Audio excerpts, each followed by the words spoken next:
I've been wading through some Steam Next Fest demos. Steam Next Fest, if you don't know, is an annual event on Steam that spotlights demos for upcoming indie games. There's a lot to wade through on there, literally thousands of games. Every year is bigger than the last, and very frequently the best games on there end up being the hidden gems that really pop off and create a lot of buzz once they finally do release. This one stood out to me immediately. I played it for about 5 minutes earlier and thought that I wanted to show it off on the channel for sure. It's called Die For The Lich. It's a dice rolling roguelike, but that doesn't do it justice. It's got a lot of cool mechanics, a really neat gothic art style. All of the enemies are classic folklore enemies. They released a demo earlier this year that got a fair bit of buzz. A number of streamers played it. Since then, though, I haven't heard much on it, but here they've popped up with a new demo for Steam Next Fest. It jumped out to me on the Steam Next Fest page. Again, gave it a shot, thought it was really cool, and want to show it off here on the channel. So I'll give it a run.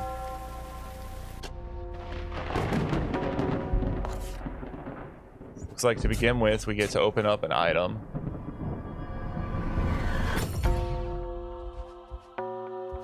So we can get coins or a fishhook, which returns all dice on the board to the tray.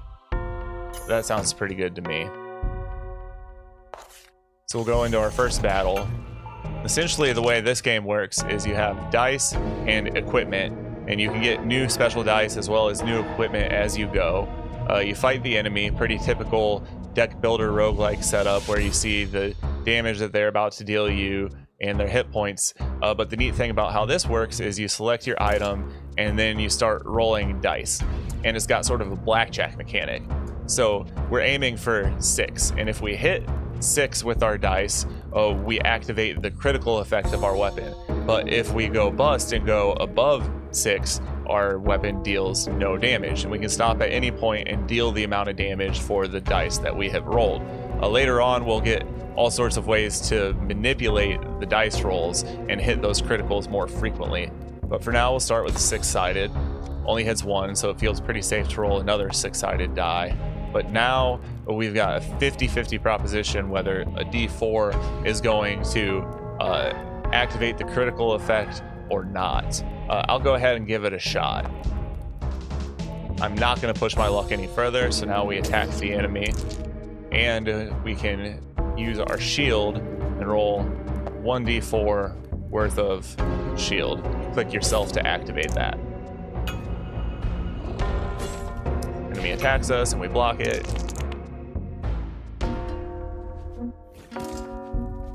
Early on, we're not doing much besides this, but like any roguelike, as we add things, see, there we go, I busted. But I think that we can use the fishhook now to pull those back and try again. Like any good roguelike, though, as we go, the mechanics spiral. So yeah, that busted. We'll just go ahead and block that and call that a turn.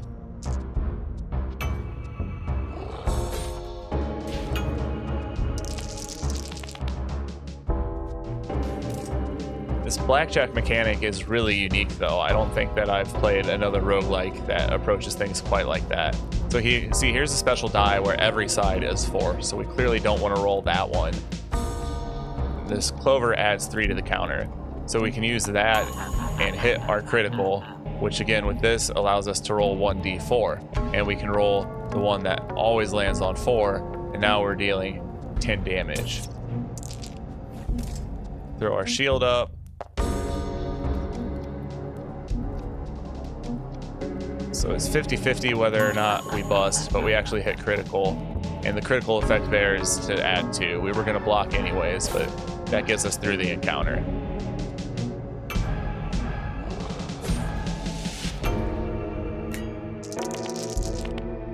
Alright, leftover armor refreshes every turn. Pretty standard roguelike mechanic there. And now we roll any die and it should deal lethal damage.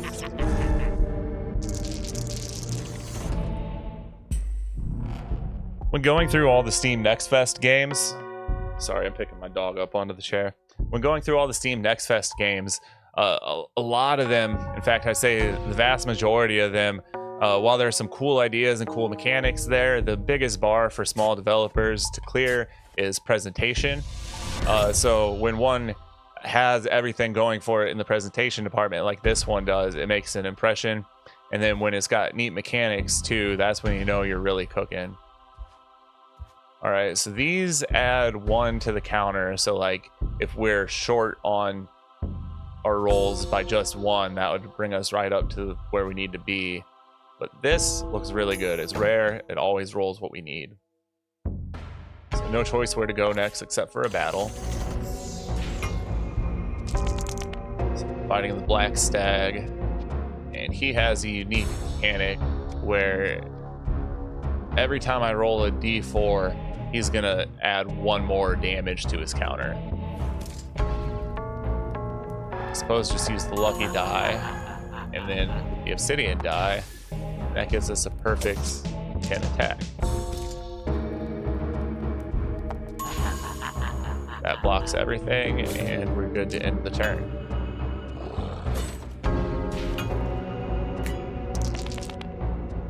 Alright, so we need to deal 5 damage. That shouldn't be too tall of an order.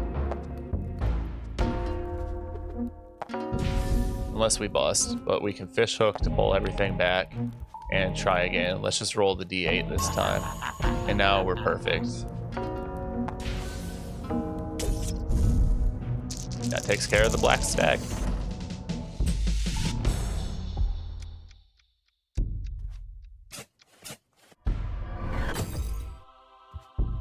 So a tray bound die, return to tray after critical weapon use. So if we hit critical, that one bounces back to our hand. Or more coins. At some point I feel like we're gonna want coins, but right now all of these special dice feel really powerful. I think we'll go here so we can hit the treasure after that. Now we're fighting the White Lady. She has 3 stacks of fetch. She draws once from her bag every time she's hurt. That's interesting. Alright, so again, we get our perfect play here with the die that we always hit. And we get a perfect roll there. Throw the shield up there. That was silly.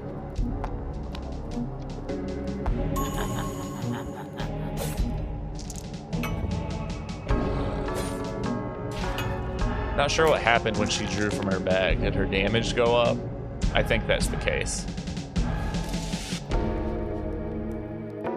Let's roll a d8.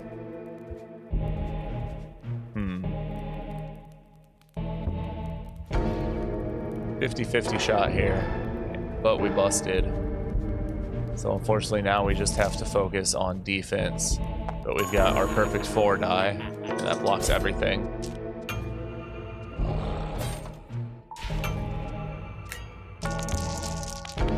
Alright, now she's dealing 5 to us.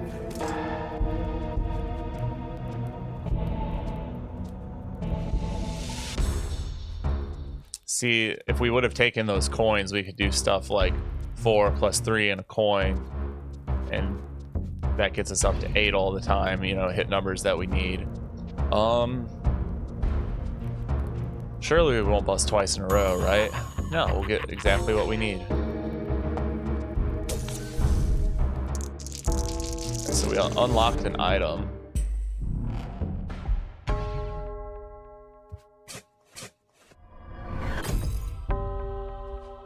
Lucky die, an 8-sided that always rolls what we need. That sounds really good. And now we get a weapon chest, so now we can add or replace our weapons. Alright, so uncommon Jester's Pitchfork. We want to hit 10, and if we get critical, we get to re-roll every die on the board. Or a better shield can block up to 7 and critical cast 2 stacks of fetch on a random enemy. Okay, we draw when we hurt enemies with fetch. Let's just take the Jester's Pitchfork though.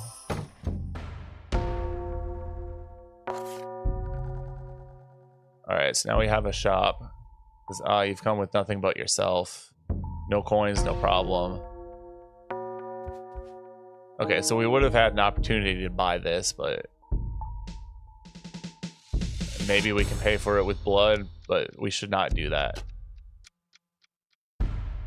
Now the choices are a battle, a dice fusion, or an elite battle. Let's see what dice fusion is all about.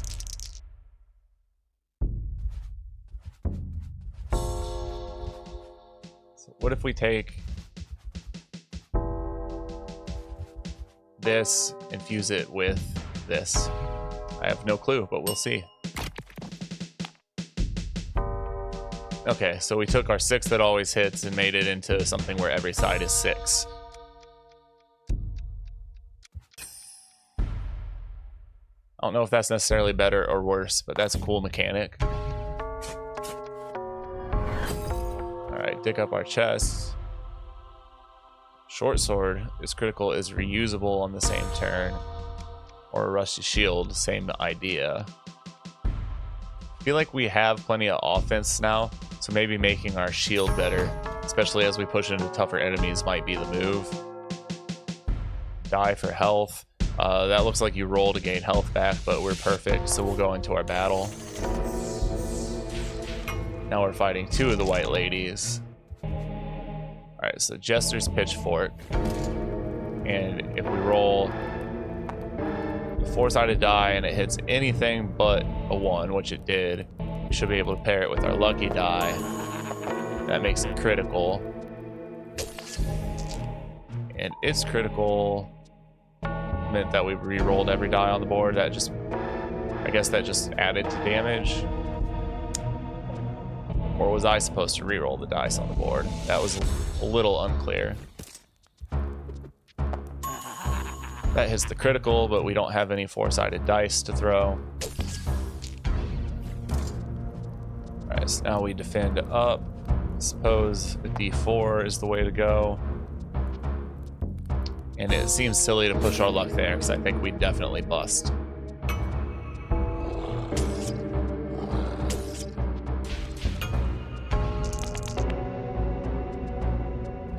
Alright, so now let's start with the shovel, because we really only need to deal 3 damage. That takes care of him. Now we can go to our pitchfork again. I guess let's use that one, just in case we do end up hitting critical.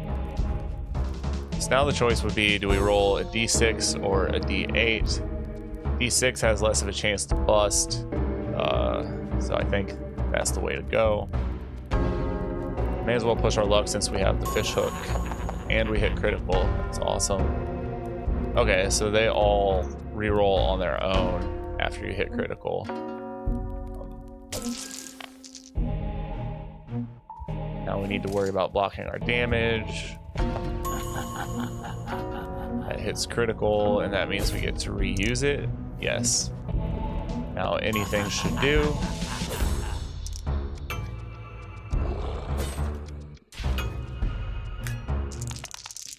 Alright, 7 damage shouldn't be too hard to come up with, because we can use our 6 on every side die, and then hit our critical and add a 4-sided die.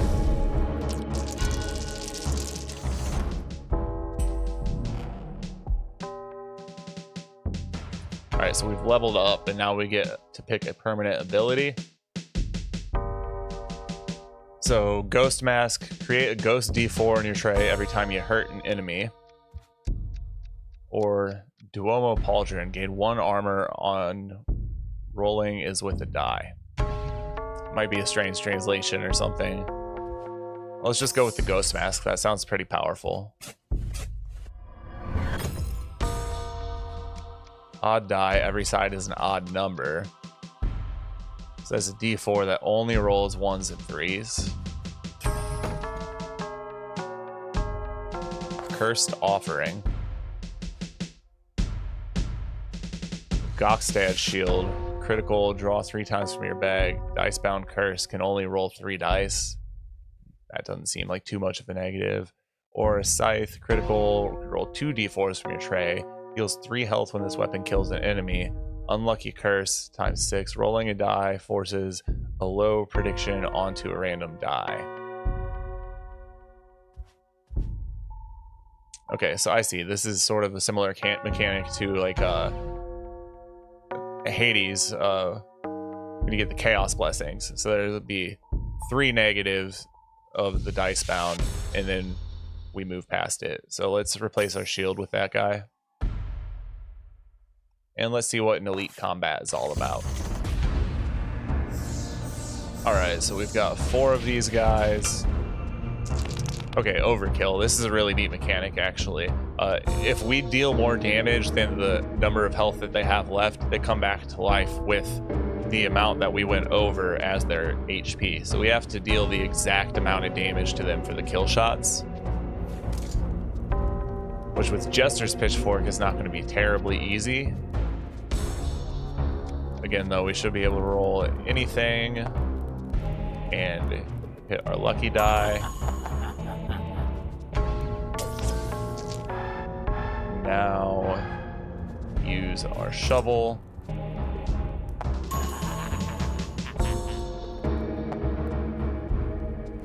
That. Put him at 3 health instead of 0. And that's the mechanic I'm talking about.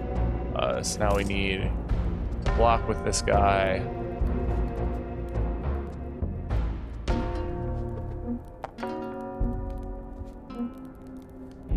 Feels pretty safe to roll again, even though I think that probably blocked everything. I didn't really do the math.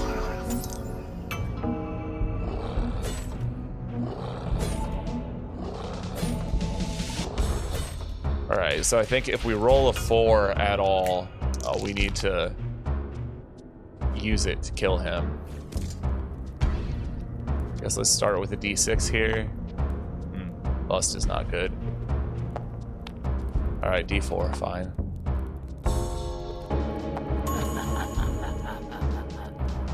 See, we hit our critical, which would usually be good, but it's not necessarily great against these guys. But here, if we roll a 2,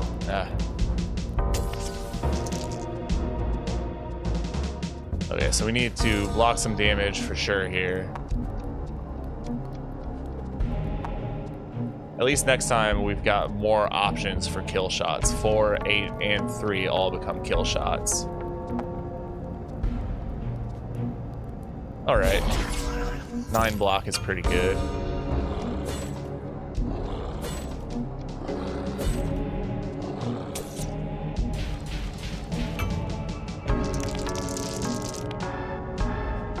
Alright, let's start with Jester's Pitchfork.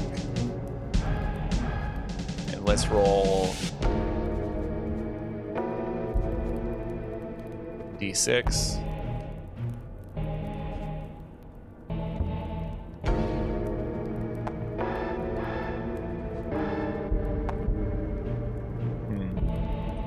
See, this is really tricky, actually. We just send off 6 damage at somebody? I think so. Now we can shovel at least. Okay. Finally we can kill somebody.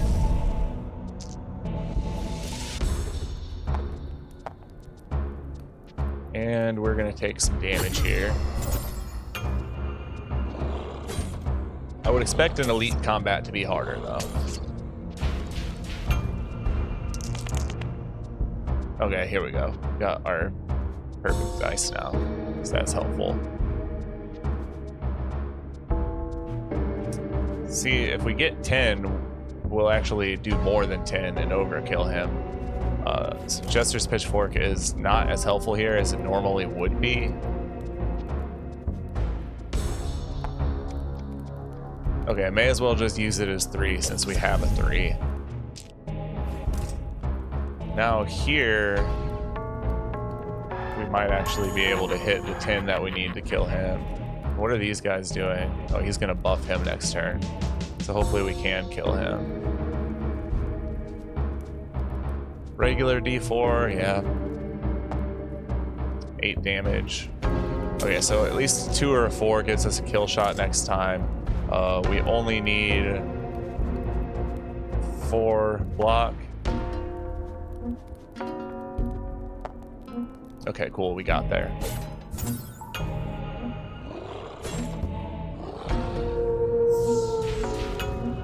Okay, so he did buff him. Or he buffed himself. Heal for the amount of block damage dealt. Okay, so if he deals damage to us, he gets to heal now. So I guess we just need to start rolling our D4s and hoping that we hit low. Or not low, but the specific numbers that we need. Okay, sweet. Took a little bit of damage to the face, but we should hopefully get something cool out of an elite combat. You would expect the rewards to be better. Okay, so Medallion of Greed. Whenever it's drawn from your bag, increase its value by 1. Or Ghost Tooth. For the highest rolled die on the board, roll a ghost die with the same value. Let's see if that comes in handy or not. Looks like we're coming up on a boss fight here if we can get through this combat.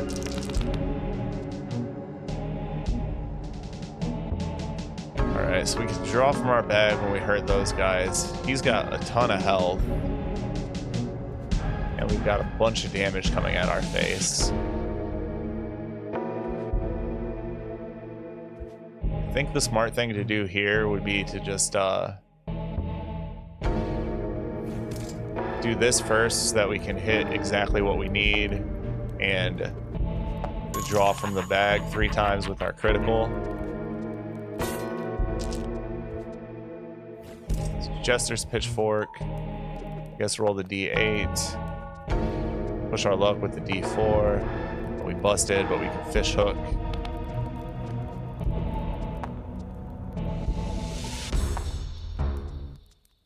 Okay, D4 is safe to throw. I don't think we should push our luck any further than that, though.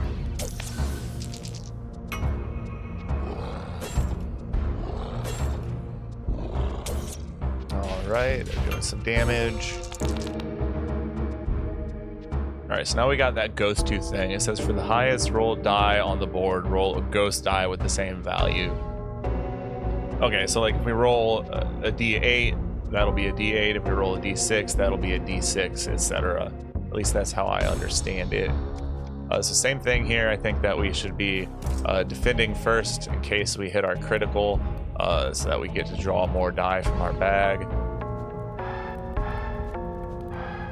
And I guess we'll start with the every side is a 6, even though we should probably use that for our shovel.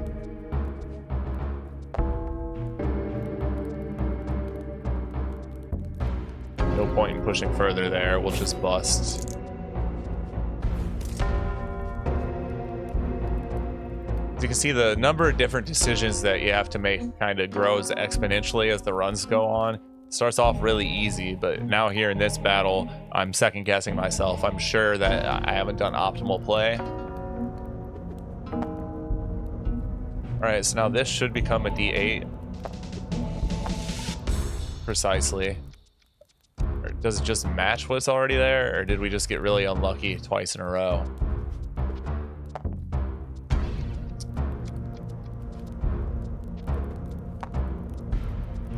Okay.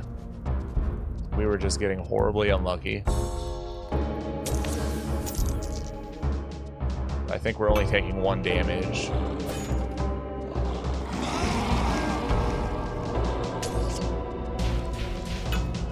He just debuffed our shield.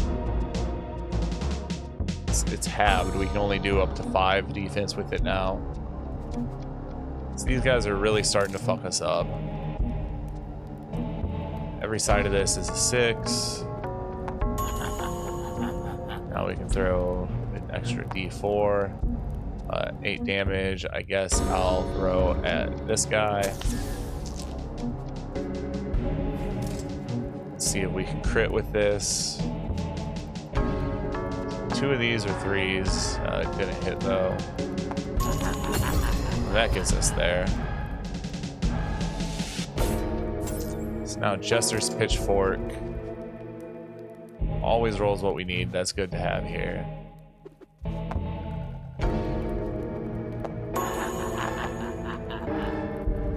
Alright, so that's going to be 18 damage, I believe. We should probably finish this guy off. Now we're not taking as close to lethal damage, although it's getting a little bit spicy.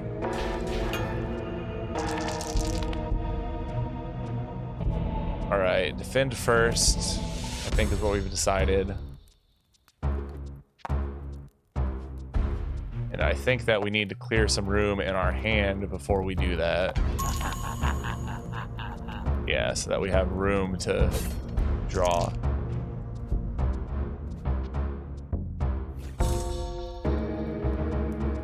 Any amount of damage off of this will be lethal on the White Lady. And now we can finally focus on this Karabasan guy. See what we can't do to him with a pitchfork. Alright, so 4-sided die next, I guess, just to make sure we don't bust. We still got our fish hook, so we may as well try. Alright, every side of that is a 6, so we need to keep in mind that we have that in case we hit a 4, which we do.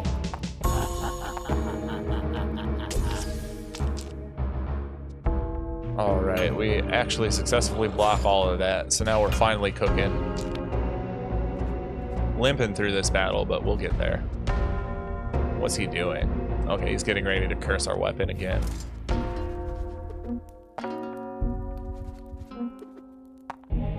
Don't like rolling so low on the D8s, that never feels good.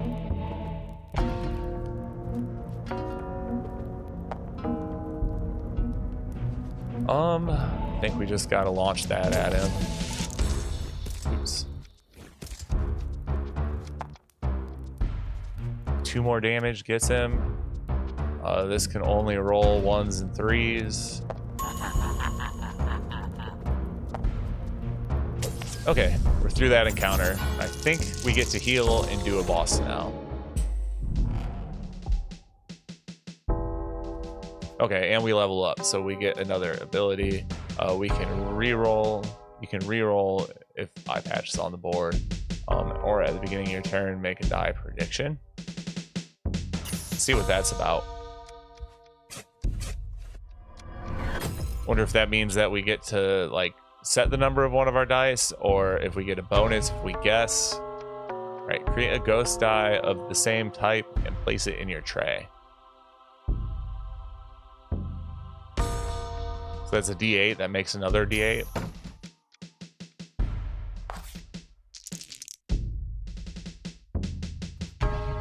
Always roll what you need. Do we just roll 1 die at a time? I'm not quite sure. Oh, we give up a die and we get to roll it for that much health. I still think that was smart. We need max health. So he has 2 black stags guarding him. He's getting ready to buff. At least we don't have too much damage to start off with. Is that our die prediction? We get to know what it's gonna roll? I think that's right. Again, start off with the shield, just in case we can crit and grab more dice to be able to have plenty here. Every side of that is a 6, so it'll bust. That's only a 1. We can roll that. Okay, perfect.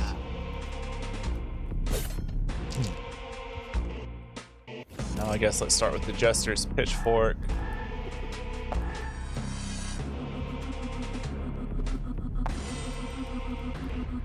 Oh, we just gotta throw that at someone's face.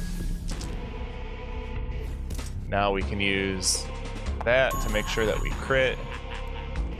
And that we know is gonna roll a 1, so we don't want to use that one. Okay, sweet. We're blocking everything, so we may as well spread the damage.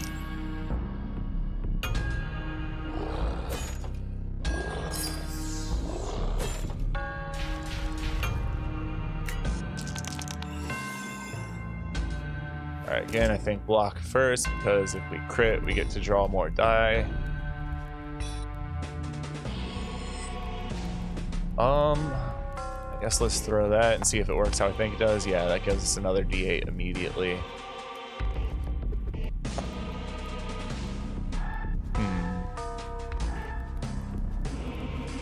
Okay, so we know that'll roll a 1, we know that'll roll a 3. Let's try this one. So that plus the clover plus the odd die gets us a crit. Now let's start, I suppose, with the shovel.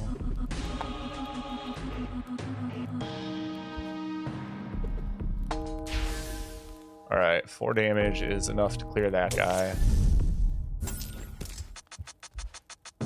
And we only need 5 to clear the other guy. Let's just deal it. We have a full block.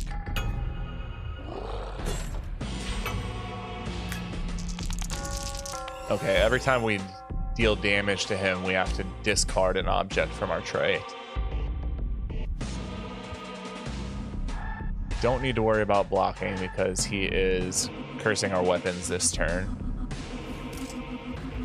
So let's start with the shovel. That always crits with the shovel. And I'll take the 3 that we know is going to happen. Okay, yes, exactly like that sounded like. We deal damage, we have to discard something, but it was random. Just throw D8 at it, and we know that crits. I guess that kind of just deals a random amount of damage is the unfortunate thing. Like, I guess you can deal more with the crit, but it can also deal less with the crit.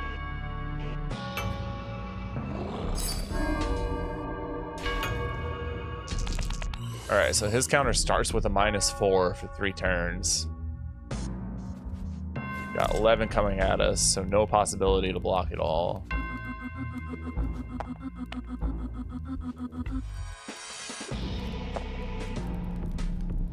We have a trinket, we don't have a trinket. A D4 feels fairly safe to throw though. At that point, we just want to make sure we block. Busting there would be truly unfortunate.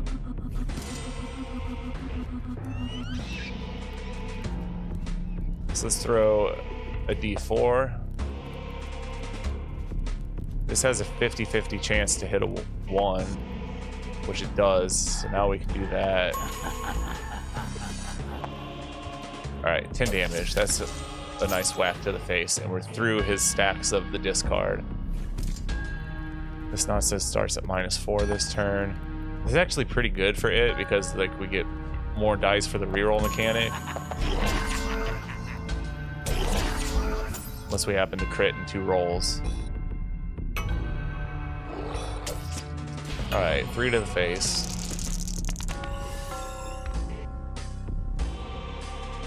Alright, this time he has 10 shield.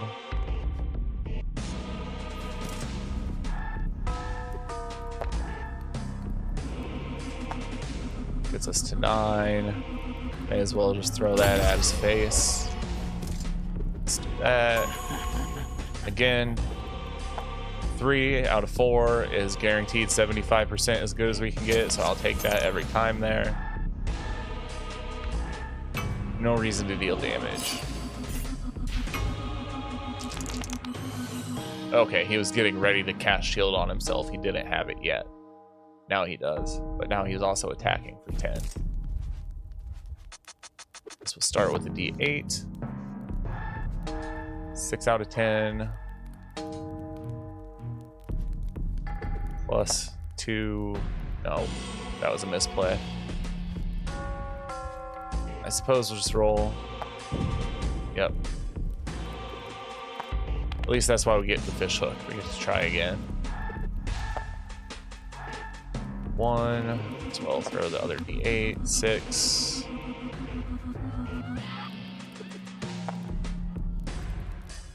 Alright, now we can use the clover. Make sure that we crit. Block all of his damage. Here we can make sure that we crit. Now we may as well roll a die.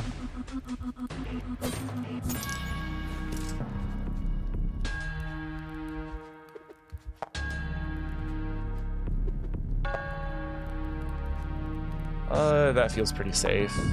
Of course. We're getting there, though. We're hanging on, and we're getting there. He's getting ready to buff himself. So again, no need to defend this turn.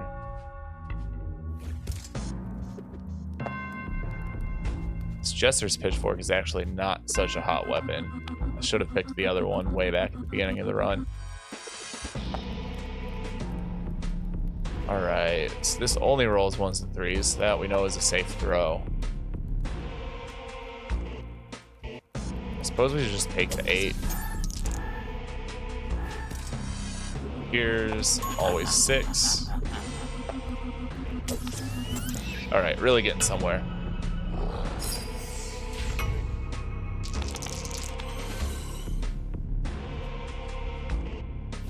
So let's start with the shovel. 4. Do we have anything that's a safe 2? No, I'm just going to throw it at his face because just about anything will get the job done here. That takes care of him. Alright, very nice.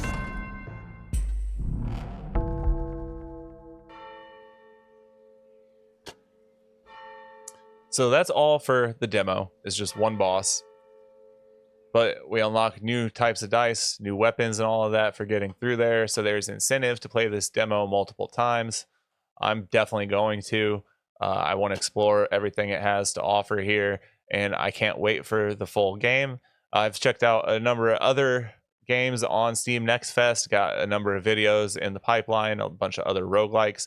There's some pretty cool stuff there this year. Appreciate you guys watching this video. If you like and subscribe to my channel, that does a lot to help me grow. And you can check me out live sometimes over at twitch.tv/AnthonyWillroth. That's WILLROTH. Thank you.